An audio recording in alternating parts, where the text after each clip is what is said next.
Mən 1989-cu ilin 30 may tarixində Balakənin Tülü kəndində dünyaya göz açan Rəşid Otural. Bu gün mənim doğum günümdür.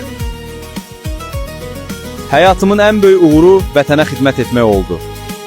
Torpaqlarımızın azadlığı uğrunda döyüşmək mənim üçün sadəcə borc yox, həm də şərəf idi.